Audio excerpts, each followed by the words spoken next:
कहानी की शुरुआत होती है एक बिल्डिंग के कैफेटेरिया से, जहां हमारा एमसी टेबल पर सिर रखकर बैठा है। तभी उसका मोटा दोस्त कहता है, अरे उठ जाओ उठ जाओ, ये खाने का टाइम है। एमसी उठते ही सोचता है, ये अच्छी खुशबू किसकी आ रही है। और जैसे ही सामने रखे खाने को देखता है वो चौंक जाता है। उसकी हरकत देखकर मोटू हंसते हुए कहता है, अरे बाप रे, ये क्या कर रहे हो। लेकिन एमसी तो पागलों की तरह खाना ठूसने लगता है, यहां तक कि मोटू का भी खाना खा जाता है। गुस्से में मोटू चिल्लाता है, अरे ये मेरा खाना है। पेट भरने के बाद एमसी मन ही मन सोचता है, क्या सच में मैं वापस अतीत में आ गया हूं। यकीन नहीं होता ये सब सच है। मोटू मजाक करते हुए कहता है, तुम तो पिछले जन्म के भूखे भूत लगते हो, मेरे हिस्से का भी खा गए। एमसी गंभीर होकर जवाब देता है, हाँ, मैं सच में एक भूखे भूत का पुनर्जन्म हूं। उस भयानक प्रलय में भूख से ही तो मर गया था। मोटू घबरा जाता है, ये क्या कह रहे हो तुम। तुम्हें क्या हो गया है। कहीं जेनिया ने तुम्हें छोड़ तो नहीं दिया। अच्छा हुआ, मैं तो पहले ही कहता था, वो औरत तुम्हारे लायक नहीं है। एमसी मोटू के कंधे पर हाथ रखकर कहता है, तू जिंदा है, ये जानकर बहुत खुशी हुई। हम फिर से शुरुआत करेंगे। मोटू तंग होकर बोलता है, भाई, क्यों मुझे मारने पर तुले हो। मैं बिल्कुल सही सलामत हूं। ये सब कहना बंद करो। तभी एमसी पूछता है, आज तारीख क्या है। मोटू कहता है, आज 8 अगस्त 2024 है। एमसी गहरी सांस लेकर कहता है, तो आधे महीने बाद सब खत्म हो जाएगा। दुनिया बर्फ में जम जाएगी। 6 महीने तक पूरी दुनिया मौत की ठंड में डूब जाएगी। मोटू चौंक कर कहता है, पागल हो गए हो क्या। अभी तो गर्मी है, 40 डिग्री तापमान। ऐसी बातें मत करो। अगर मुसीबत है तो बताओ, मैं मदद करूंगा। एमसी सीधा बोलता है, मुझे 1 बिलियन की जरूरत है। ये सुनकर मोटू की हालत खराब हो जाती है। क्या, उंगली पकड़ाई थी और तू गला पकड़ रहा है। इतना पैसा तो मैं अपने बाप को बेच कर भी नहीं ला सकता। एमसी तुरंत पूछता है, तो तुम्हारे पिता का कितना मिलेगा। मोटू खुद ही बोल देता है, 500 मिलियन मिल जाएगा। और फिर खुद ही चौंक कर चिल्लाता है, क्या बकवास कर रहा हूं मैं। अपने पिता को बेचने की बात कर रहा हूं। तभी सीन में एंट्री होती है जेनी और जॉन की। जॉन कहता है, मैंने ऊपर की मंजिल पर एक कमरा बुक किया है। खाने के बाद हम मूवी देखने जाएंगे। तुम्हें कुछ बड़ा दिखाऊंगा। जेनी हंसकर बोलती है, ओह जॉन, तुम कितने शरारती हो। मुझे ये बहुत पसंद है। मोटू हैरान होकर कहता है, ये वही जेनी है ना, तेरे साथ धोखा कर रही है। जेनी की नजर एमसी पर पड़ती है। वो चौंक कर कहती है, जैक, तुम यहां। मोटू गुस्से में चिल्लाता है, जेनी, तुम ऐसा कैसे कर सकती हो। इसने तुम्हारे लिए सब किया, पैसे बचाए, महंगे कपड़े खरीदे, और तुम इसे धोखा दे रही हो।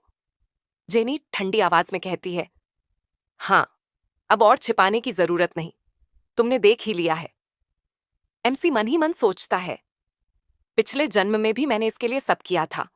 खाना जुटाया, इसे बचाया, लेकिन उस बर्फीली दुनिया में इसने मुझे छोड़ दिया, मरने के लिए। फिर भी मैंने इसे अपनाया जब जॉन ने इसे फेंक दिया था, और आज वही सब दोहरा रही है। मोटू कहता है, भाई, अब सब साफ है, चलो यहां से। लेकिन एमसी शांत स्वर में बोलता है, कोई जल्दी नहीं है जाने की। जॉन हंसते हुए कहता है, जेनी ने सही कहा था, तुम गोबर के कीड़े जैसे हो। लगता है वो सच बोल रही थी। जेनी भी बोलती है, अब मैं तुम्हें और नहीं झेल सकती। तुमने जो किया वो सब तुम्हारे अहंकार के लिए था, मेरे लिए वो सिर्फ पीड़ा थी। एमसी की आंखों में दर्द झलकता है। वो पूछता है, जेनी, ये क्या कह रही हो। जॉन चिढ़ाते हुए बोलता है, ओहो, क्या नाटक है, अभी भी इसे पाना चाहते हो। जेनी हंसकर कहती है, नहीं बेबी, अब ये मेरे लायक नहीं। तुम ही मेरे असली हमसफर हो। मोटू गुस्से में कहता है, चलो भाई, वरना और अपमान सहना पड़ेगा। लेकिन एमसी कहता है, रुको, सिर्फ 5 मिनट। जॉन मुस्कुराते हुए ताना मारता है, लगता है अभी और मनोरंजन करना चाहता है। ठीक है, मैं तुम्हें अपना इस्तेमाल किया हुआ टॉयलेट पेपर दे दूंगा। ये सुनते ही एमसी की नसें फट पड़ती हैं। एक जोरदार थप्पड़ पड़ता है जॉन के गाल पर। पूरा माहौल सन्न हो जाता है। गुस्से से लाल जॉन चिल्लाता है, कमीने, मुझे मारने की हिम्मत कैसे हुई? तेरी तो मौत तय है। वो एमसी पर झपटता है, लेकिन एमसी बिजली जैसी तेजी से उसे किक मारकर गिरा देता है। मोटा सब देखकर मन ही मन सोचता है, ये जैक इतना साहसी कब से बन गया? जेनी गुस्से में कहती है, जॉन, तुम ठीक हो? जैक, तेरी हिम्मत कैसे हुई इसे मारने की? तुझे पता भी है ये ड्रैगन फैमिली का वारिस है। अब तू नहीं बचेगा। जॉन गुस्से में उठता है और चिल्लाता है, मैं जॉन द डॉन हूं। मैं इस कमीने से हार नहीं सकता। लेकिन तभी उसे एक और जोरदार वार पड़ता है। जैक शांत मन से सोचता है, पिछले जीवन में मैंने कितनी तकनीकें सीखी थीं। ऐसे कचरे से मुझे कोई डर नहीं। मोटू हैरानी से कहता है, भाई, तू इतना बदमाश कब से हो गया?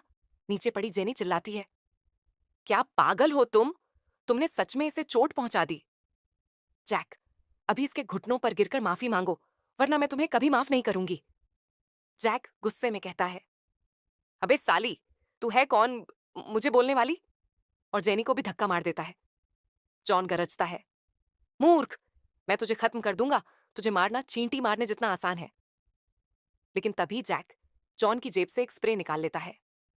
जॉन घबराकर कहता है, इसे वापस दे, तुरंत वापस कर। जैक ठंडी आवाज में कहता है, कितनी लड़कियों को नुकसान पहुंचाया है तूने इस जहर से? जॉन चिल्लाता है, हरामी, मुझे नहीं पता तू क्या बकवास कर रहा है। लेकिन जैक बिना रुके स्प्रे जॉन के चेहरे पर कर देता है।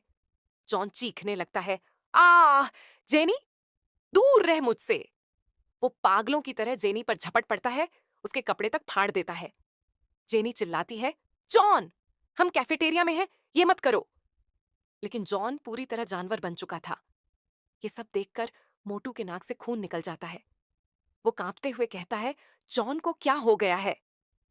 जैक धीरे से कहता है, 5 मिनट पूरे हुए, चलो यहां से। ये स्प्रे ऐसा है कि जिससे भी ये सूंघेगा उसकी समझ उड़ जाएगी और वासना से भर जाएगा। यही करके ये लड़कियों को बर्बाद करता था। आज मैंने इसे ही इसका स्वाद चखाया है। मोटू कहता है, लेकिन भाई, ये कैफेटेरिया है, लोग पुलिस बुला सकते हैं। जैक आत्मविश्वास से बोलता है, कुछ नहीं होगा, पुलिस इसे ही पहले पकड़ेगी। ये खुद अपने बड़े नाम की वजह से बर्बाद होगा। मोटू मान जाता है, हाँ, बात तो सही है। और दोनों कैफेटेरिया से बाहर निकल जाते हैं। कुछ देर बाद जैक और मोटू एक बिल्डिंग में दिखाए जाते हैं। जैक एक घर बेचने का कॉन्ट्रैक्ट साइन कर रहा होता है। मोटू हैरानी से पूछता है, भाई, ये तो तुम्हारे पेरेंट्स का छोड़ा हुआ घर है। क्या सच में इसे बेच दोगे? जरा सोच लो। जैक मन ही मन सोचता है, मेरे पास $3 मिलियन होंगे। फ्रोजन आने से पहले मुझे सामान खरीदना होगा। यही रास्ता है, तभी मैं बच पाऊंगा। मोटू कहता है, लेकिन भाई, मकानों की कीमत तो आसमान छू रही है। इतनी जल्दी बेचने की क्या जरूरत है? लेकिन जैक कुछ नहीं सुनता, घर बेचकर बाहर निकल जाता है। मोटू पूछता है, अब कहाँ जा रहे हैं? जैक कहता है, पैसा खर्च करने। और दोनों पहुंचते हैं सुपरमार्केट। जैक बोलता है, मुझे चावल, आटा और कैन फूड के 10-10 हजार पैकेट चाहिए। ये सुनकर सेल्स गर्ल दंग रह जाती है। सर, आप सच में ये सब ले रहे हैं? जैक कहता है, हाँ बिल्कुल। मोटू मजाक करता है, भाई, क्या तुम अपना सुपरमार्केट खोल रहे हो क्या? जैक पूछता है, डिलीवरी होगी ना? लड़की कहती है, जी सर, आप एड्रेस दीजिए, सब आपके पास पहुंच जाएगा। जैक तुरंत मोटू से कहता है, भाई, तेरा गोदाम खाली है ना? मोटू बोलता है, हाँ है। जैक कहता है, तो सब वहीं डलवा दो। उसी वक्त दो लड़कियां धीरे धीरे पास आती हैं और फुसफुसाती हैं, क्या ये वही जैक है जिसे जेनी ने धोखा दिया था? इतना पैसा कहां से आया इसके पास? तभी जैक और भी सामान खरीदता है, टीवी, गेम्स, कंप्यूटर, और सोचता है, फ्रोजन के दौरान सब घर में होंगे, मनोरंजन भी चाहिए होगा। सेल्स गर्ल खुश होकर कहती है, सर, आप इस साल के हमारे सबसे बड़े ग्राहक हैं। पीछे खड़ी दोनों लड़कियां चौंक जाती हैं, क्या? इसने 2 लाख खर्च कर दिए? ये तो छुपा हुआ अमीर निकला। उनके दिमाग में लालच जागता है, इसे लूटने का सही मौका है। शायद हमारी खूबसूरती देखकर ये हम पर भी खर्च करे। तभी दोनों लड़कियां आगे बढ़कर बोलती हैं, हाय जैक, बहुत दिनों बाद मिले हो। हमें उम्मीद नहीं थी कि तुम इतने हैंडसम हो जाओगे। जैक इन्हें देखकर सोचता है, ये वही दो लड़कियां हैं। पिछली जिंदगी में इन्होंने मुझे बर्बाद किया था, मेरे कपड़े तक उतार दिए थे, मैं मरते मरते बचा था। लड़कियां मीठी मुस्कान के साथ कहती हैं, इतने चुप क्यों हो, चलो कुछ खा लेते हैं।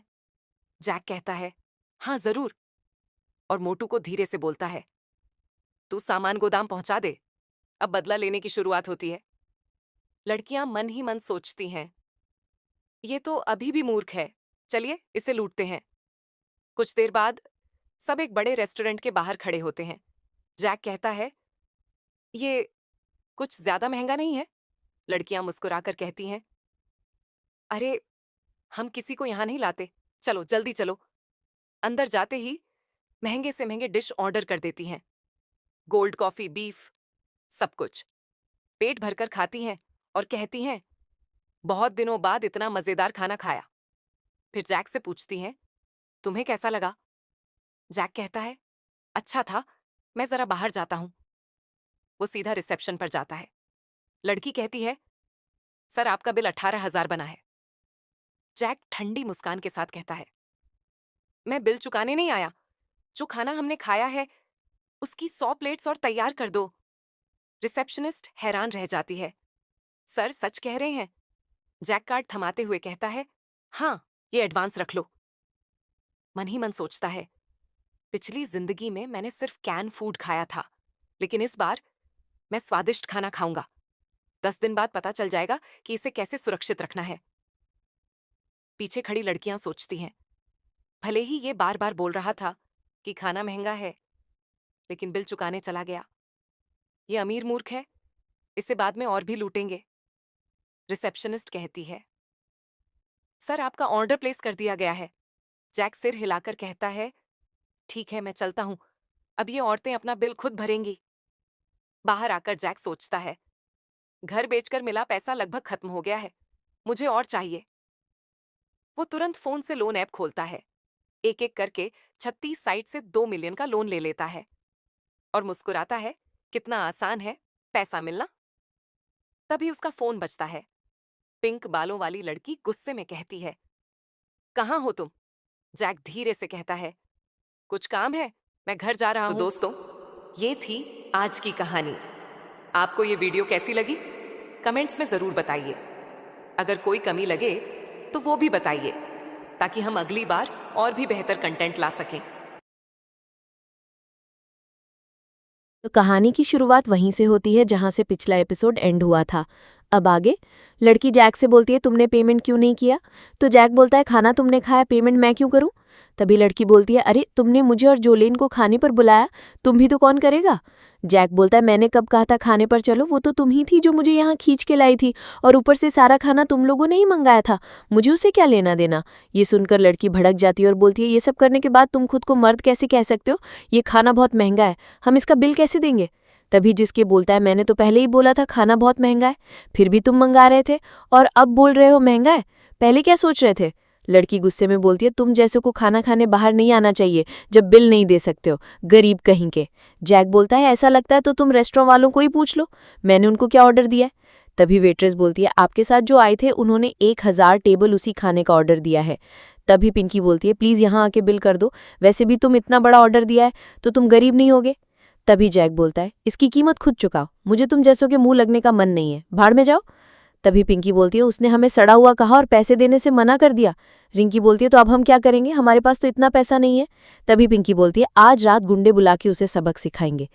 तभी हमारा हीरो लॉटरी के शॉप के बाहर खड़ा दिखाया जाता है और सोचता है कि पिछली लाइफ में मैंने यहाँ से विन किया था, ऐसे ही बहुत सारे पैसे जीत सकता हूँ अपनी याददाश्त का प्रयोग करके, और वहाँ से टिकट खरीद लेता है और सोचता है कि अब बस मुझे 2 दिन का इंतजार करना है, और मोटू के पास चला जाता है। तभी मोटा बोलता है, तो तुम आ गए, खुद तो लड़कियों के साथ घूमते और अच्छा खाना खाने चले गए और मुझे कप नूडल्स दे दिए, मैंने इतना काम किया तुम्हारा, क्या तुम्हारे अंदर ज़मीर है?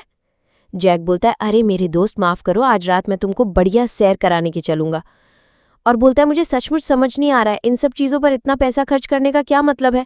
जैक बोलता है जब फ्रोजन आएगा तब लोगों को खाना नहीं मिलेगा, आधे तो जमकर मर जाएंगे, तब इस खाने के लिए लोग कुछ भी करने को तैयार होंगे। मोटू तुमको मुझे पर भरोसा करना होगा।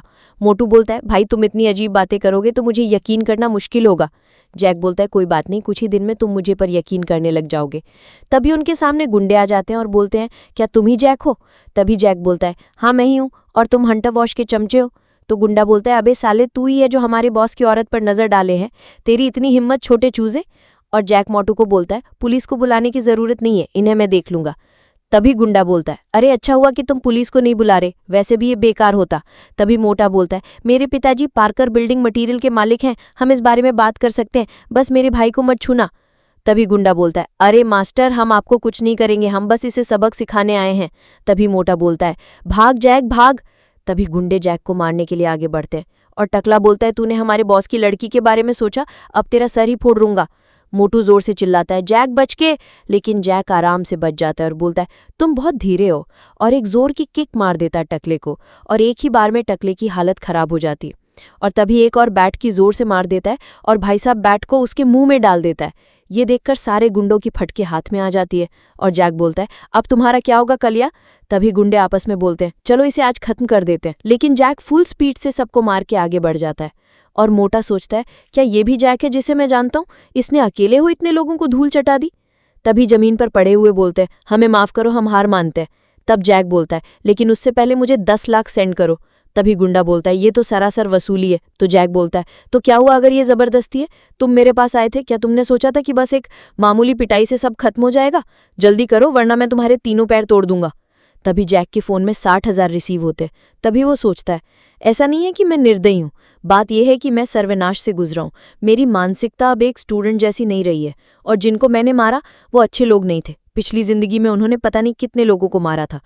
तभी जैक बोलता है चलो भाई यहाँ से, मैं तुमको अच्छी जगह ले चलता हूँ। तभी एक बार का सीन दिखाया जाता है जहाँ हसीनाएं नाच रही हैं और मोटा बोलता है मेरे दोस्त मुझे ये जगह बहुत पसंद है, आज बहुत कुछ हुआ, चलो यहीं अपना मन शांत करते हैं।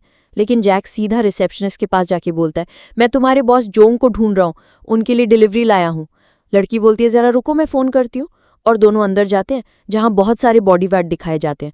मोटा बोलता है क्या तुम इसे ही रोमांच करना बोलते हो। जैक बोलता है ये नहीं तो क्या है रोमांच। मोटा बोलता है ये रोमांच है, मेरा ही तो दिल ऐसे धक धक कर रहा है, लगता है तुम शब्द को गलत समझ लियो। तभी वहाँ एंट्री होती है मिस्टर जोंग की और बोलते हैं तुम यहाँ डिलीवरी करने आए हो, मुझे नहीं लगता हम कभी मिले हैं। जैक बोलता है हाँ ये हमारी पहली मुलाकात है, मैंने सुना आप सामान ले रहे हो तो मैं आ गया। जोंग बोलते हैं तुम खाली हाथ हो, सामान का है। जैक बोलता है सामान हमारे अंदर है। तो जोंग बोलते हैं दिलचस्प, ये पहली बार है जब मैं किसी को खुद को सामान के रूप में पेश करते हुए देखता हूँ। और बोलता है इन्हें पकड़ लो। तभी मोटा बोलता है कि रुक जाओ, मेरे पापा पार्कर बिल्डिंग मटेरियल के मालिक हैं। और बोलता है भाई तू कहाँ लेके आ गया है मुझे। तब जैक बोलता है जोंग बॉडी के अंगों की तस्करी करते हैं जो कि हमारे अंदर है। ये सुन के मोटा घबरा जाता है और जैक जोंग से बोलता है क्या तुम खरीदना नहीं चाहते हो, क्या जो मैंने सुना वो झूठ है। तभी जोंग बोलते हैं बकवास, दुनिया में कोई चीज नहीं जिसे मैं खरीद ना सकूं। तब जैक बोलता है ठीक है तो 10 करोड़ और मेरे शरीर के सारे अंग तुम्हारे। तभी जोंग बोलते हैं कि 5 करोड़ क्योंकि बाजार में दाम कम है अभी। तब जैक बोलता है सौदा हो गया, लेकिन मेरी एक शर्त है, पहले तुम मुझे पैसे दो और मैं 3 दिन में तुम्हें अपना शरीर दे दूंगा। लेकिन जोंग बोलते हैं हाँ पर भागने की कोशिश मत करना वरना मैं तुम्हें पकड़ने के कई तरीके हैं। और अपने आदमी से बोलता है कि इस पेपर पे साइन कराओ। तभी जैक बोलता है एक पीछे इसे भी दे दो। ये देखकर मोटा शौक हो जाता है, बोलता है ना मैं नहीं बेच रहा। लेकिन जैक बोलता है ये बेच रहा है, इसकी मत सुनो। मोटा भी लाइक लोड़े लग गए और मोटे को जबरदस्ती साइन करा दिए जाते हैं।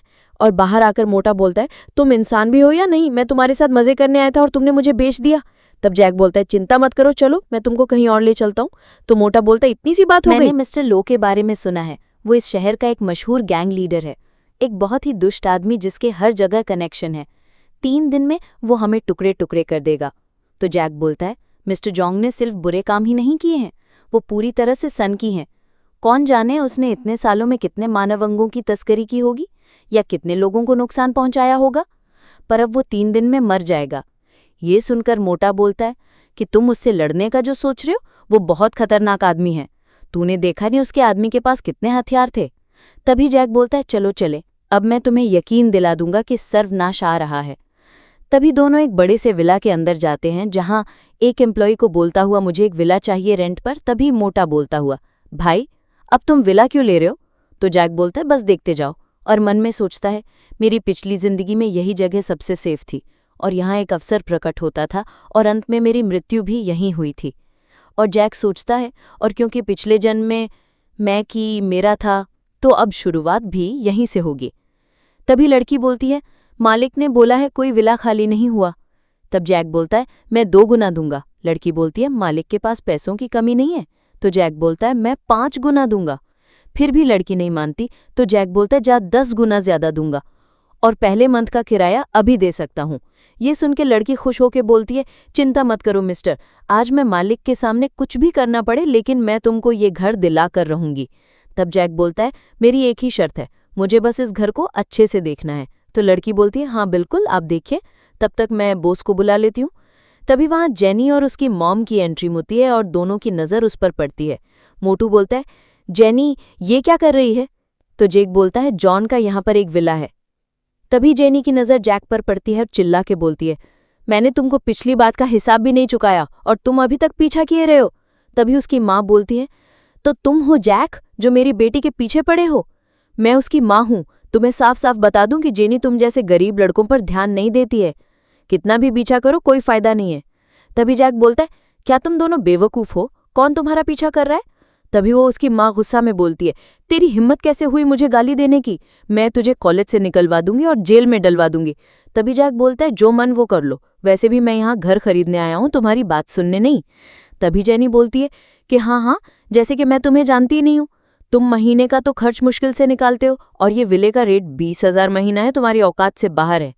तभी रिसेप्शनिस्ट आती है और बोलती है सब तय हो गया, 25,000 महीना किराया रहेगा। ये सुन के जेनी की माँ शॉक्ड होकर बोलती है इस गरीब ने सच में यहाँ का विला किराए पर ले लिया। और तभी जेनी चौड़ में आके बोलती है हाँ जैक, मैंने सोचा नहीं था तुम मेरे करीब आने के लिए इस हद तक आ जाओगे, पर मैं तुम्हें बता दूं इसका कोई फायदा नहीं है। और जेक बोलता है ये सब मूर्खता और पागलपन की बातें हैं। और मोटा बोलता है वो पता नहीं खुद को कहाँ की राजकुमारी समझ रही है। और दोनों जाने लगे हैं और उसकी माँ बोलती है तो क्या हुआ, उसने विला रेंट पर ले लिया, ये काफ़ी नहीं है तुम्हारे को पाने के लिए। लेकिन तभी वो लड़की बोलती है सर आपने जो बोला था उसके हिसाब से आपका 2,50,000 बिल बना है। और जेक बोलता है हाँ मैं ऐसे कर देता हूँ। ये जब सुनती हैं तो माँ और बेटी दोनों चौंक जाती हैं और बोलती हैं क्या 10 गुना, इस गरीब के पास कहाँ से आई इतने पैसे, कोई लोन भी इतना नहीं देगा इसको। और जैक फ्लेक्स करते हुए बोलता है कि पेमेंट हो गया है। और लड़की जैक को चाबियां पकड़ा देती है और बोलती है अब ये विला आपका हुआ। और तभी जेनी की माँ उसको बोलती है क्या जैक किसी अमीर खानदान से है और क्या तुमने उसे गलत समझ लिया?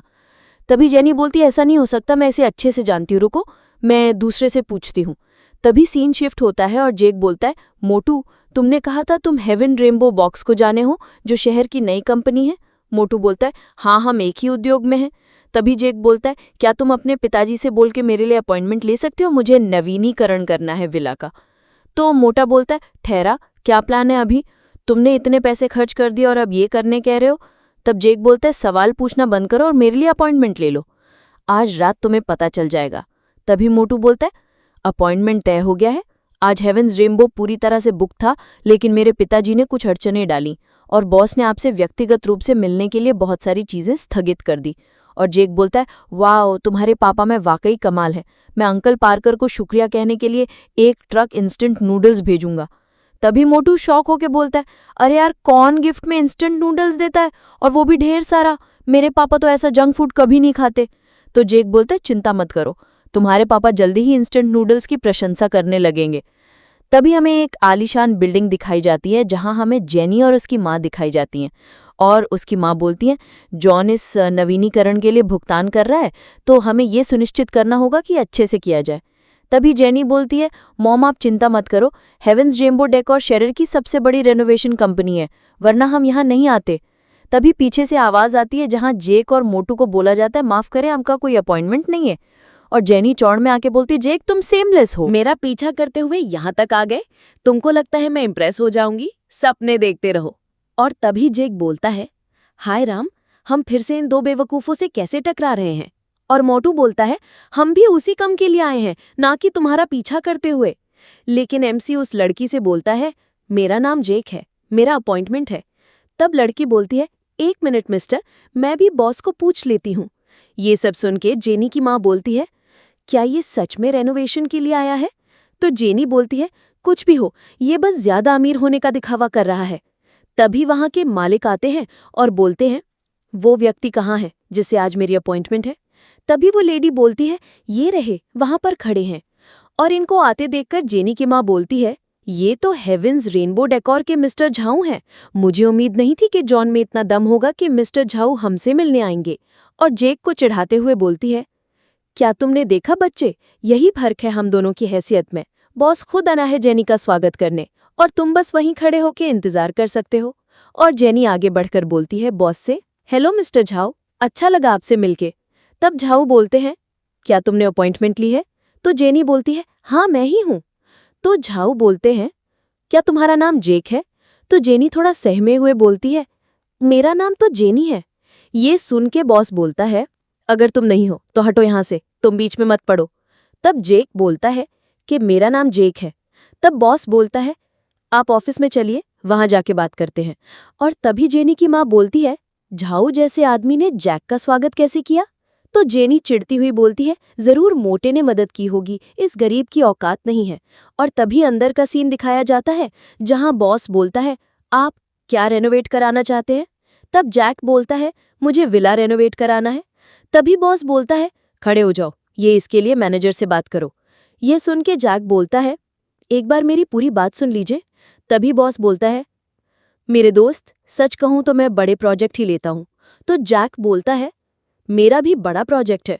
तो बॉस बोलता है, हाँ तो अपना बजट बताओ। तो जैक बोलता है, कम से कम 30 करोड़। तो बॉस बोलता है, हाँ हाँ 30 करोड़। फिर उसे रियलाइज होता है और चौंक के बोलता है, क्या 30 करोड़?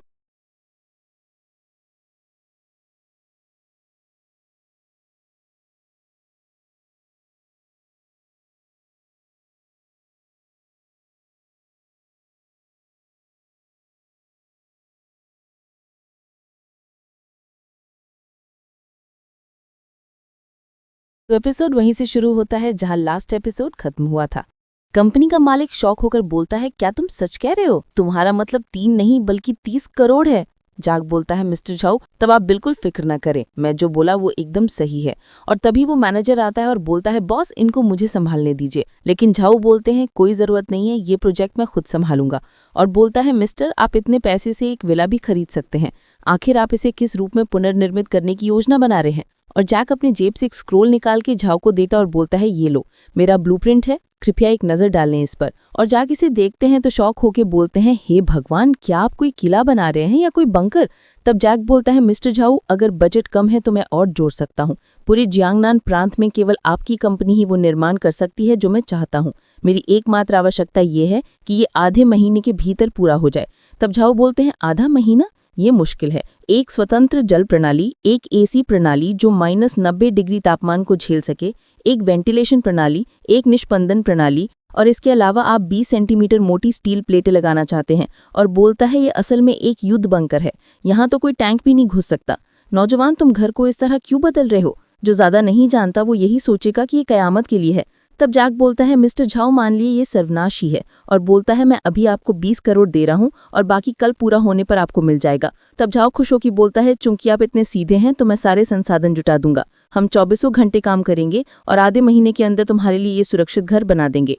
और दोनों वहां से बाहर चले जाते हैं और मोया बोलता है, जेक, यही वो नवीनीकरण है जिसकी तुम बात कर रहे थे, एक किराए के विला के नवीनीकरण के लिए 35 मिलियन?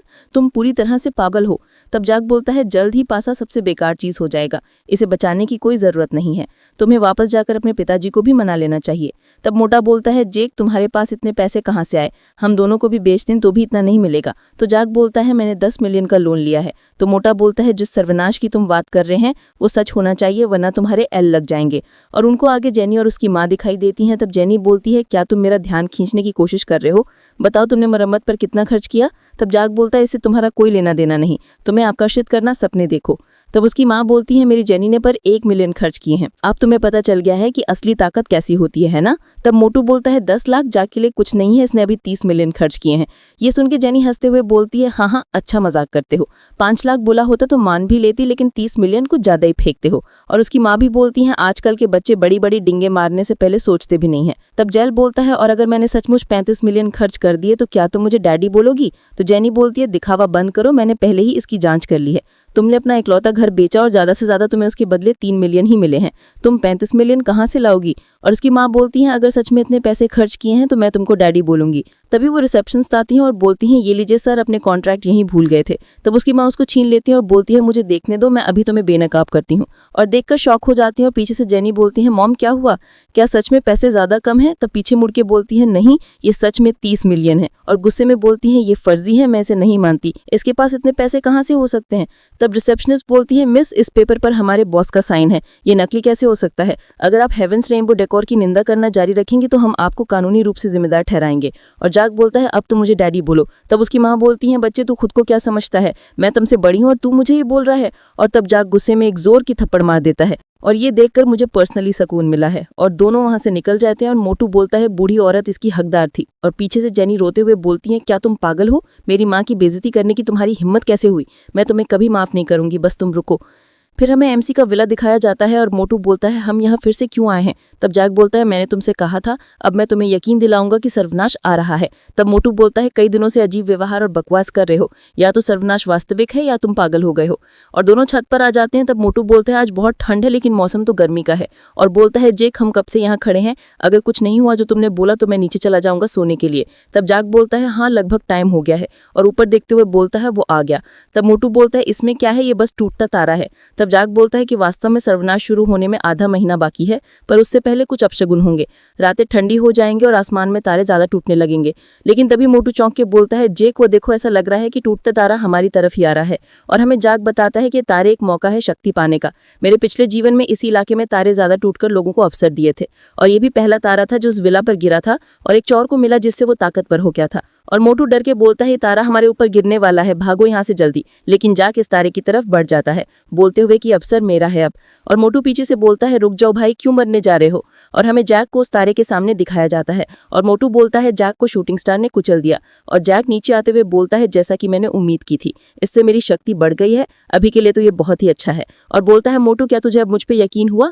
और मोटू बोलता है, क्या तुम मरे नहीं? तो जैक बोलता है, मैं ना केवल मरा बल्कि मुझे एक विशेष योग्यता भी प्राप्त हुई, मैं अब बहुत मजबूत हूँ। लेकिन मोटा बोलता है, भाई, मुझे तो कोई फर्क ही नहीं दिख रहा कि तुम ताकतवर हो गए हो। तब जैक उसके ऊपर हाथ रखता है और उसे एक हाथ से ऊपर उठा देता है और बोलता है, अब यकीन हुआ? तब मोटू बोलता है, अरे बाप रे, मेरे जैसा आदमी जिसका वजन 200 पाउंड से ज्यादा है, उसे एक हाथ से इतने आसानी से उठा लिया। और जैक उसे छत के किनारे पर लाकर बोलता है, अब नीचे चलते हैं। और जैक ऊपर से कूद जाता है मोटे को साथ लेकर और नीचे जाके अपनी बाहों में पकड़ लेता है। तब मोटा थोड़ा डर में बोलता है, अरे भगवान, मैं तो बिल्कुल ठीक हूँ। तब जैक बोलता है, क्या आप तुम्हें यकीन है? तो मोटा बोलता है, अरे है भैया, बिल्कुल यकीन है, इतने ऊपर से कूदे और हम मरे नहीं, मुझे पूरा यकीन है। और हमें जेनी और उसकी माँ का सीन दिखाया जाता है। उसकी माँ बोलती है, जेनी, तुम क्या देख रही हो? तो जेनी बोलती है, मैंने अभी एक टूटता तारा देखा जो जैक के विला पर गिरा। तो उसकी माँ बोलती है, अच्छा होगा अगर वो उसको कुचल दे, मुझे जैक की शक्ल तो देखनी नहीं पड़ेगी। तो जेनी बोलती है, चिंता मत करो, जॉन जल्द ही वापस आ जाएगा, हमने अभी तक पिछली बार का हिसाब नहीं चुकाया है, अगर उसे पता चला कि जैक यहाँ है तो वो उसे छोड़ेगा नहीं। तभी 2 रिंग होती हैं और जॉन आ जाता है और बोलता है, जेनी कहाँ है? तब जेनी बोलती है, जॉन, मैं यहाँ हूँ। तब जॉन उसके बम पर मारते हुए बोलता है, जल्दी करो और नहा लो, मैं पिछले कुछ दिनों से बहुत थका हुआ हूँ। तब उसकी माँ बोलती है, मास्टर, मैं अभी भी यहाँ पर हूँ। तो जॉन बोलता है, तुम यहाँ क्या कर रही हो? जाओ थोड़ा पानी गर्म करो। तब जेनी थोड़ा झुकते हुए बोलती है, जॉन, इतनी जल्दी मत करो, मेरे पास तुम्हारे लिए खबर है, जैक किसी मोहल्ले में आ गया है। तब जॉन बोलता है, क्या बात है? मैं तो उसे ढूंढने भी नहीं गया था और वो मेरे सामने अपना चेहरा दिखाने की हिम्मत कर रहा है। तो माँ बोलती है, मास्टर, जैक ने मेरी बेटी के करीब आने के लिए यहाँ विला किराए पर लिया है, आपको उसे भगाना होगा। तब जॉन फुल बाहर निकाल के बोलता है, मैं अभी किसी को फोन करता हूँ, अब उस लड़के को मेरे साथ लड़ाई का पछतावा होगा। और बोलता है, हेलो टैंग ने जॉन द डॉन। और हमें एक बॉक्स क्लब दिखाया जाता है जहाँ पर 2 बॉक्सर आपस में लड़ने थे। और जॉन बोलता है, मुझे तुम्हारी जरूरत है, मैं तुम्हें 2 लाख दूंगा। तब गुंडा बोलता है, समझ गया, मैं 2 घंटे में आपके पास आऊंगा यंग मास्टर। और अपने सामने वाले को बोलता है, आओ अब लड़ने की बारी है। तो सामने वाला बॉक्सर बोलता है, तुम्हारे जैसे नौसिखे को मैं तो बॉक्सिंग किंग को नीचा दिखाने की हिम्मत कैसे कर सकता है? लेकिन वो गुंडा उसे एक जोर की मार देता है। ये देखकर वहां की ऑडियंस शॉक हो जाती है और बोलते हैं, ये कैसे हुआ, इसने एक ही बार में उसे हरा दिया। और हमें जैक के विले का सीन दिखाया जाता है और दोनों बियर पीते हुए सर्वनाश के बारे में बात करते हुए मोटू बोलता है, मैंने कभी नहीं सोचा था दुनिया को ऐसा दिन देखना पड़ेगा। और खड़ा होकर बोलता है, जेक, अब मैं तुम्हारी पूरी बात मानूंगा।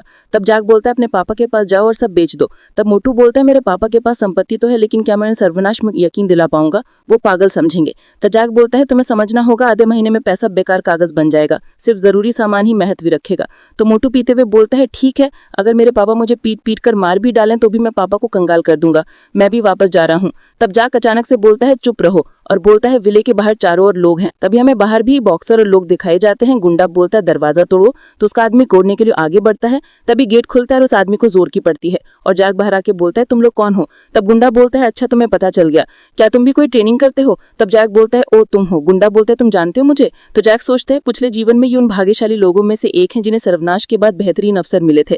शुरुआती दौर में उसके पास काफी शक्ति थी, क्षमताएं प्राप्त करने वाले अन्य लोगों के तुलना में। तब गुंडा बोलता है बच्चे मुझे जॉन ने भेजा है तुम्हें सबक सिखाने, अब चुपचाप बैठ जाओ, मुझे तुम्हें पीटने दो, ज्यादा से ज्यादा तुम्हारी कुछ हड्डियां टूट जाएंगी। और जैक बोलता है जान प्यारी है तो भाग जाओ। लेकिन तभी गुंडा आगे बढ़ता है जैक को मारने के लिए कि बच्चे अब मर जाओ, लेकिन आराम से बच जाता है और बोलता है तुम स्लो हो। तब गुंडा फिर से आगे बढ़ता है, लेकिन इस बार जैक उसे जोर का मुक्का मार देता है। ये देखकर उसके आदमी शौक हो जाते हैं और बोलते हैं इस बच्चे ने बॉस को कैसे नॉक कर दिया। और एमसी उस गुंडे को बोलता है क्या तुम हार मान रहे हो। तब वो फिर से उठ जाता है मारने के लिए और बोलता है मुझे हरा दिया सा कोई पैदा नहीं हुआ, लेकिन जैक उसे और जोर की किक मार देता है। और दोस्तों एक नोटिस देना चाहता हूँ, ये मांगा ऑनगोइंग है, तो इसके जितने चैप्टर आए थे मैंने एक्सप्लेन के दिए हैं। अब नए जब आएंगे तो मैं इससे आगे के दूंगा। और यहाँ तक देखने के लिए शुक्रिया गाइस।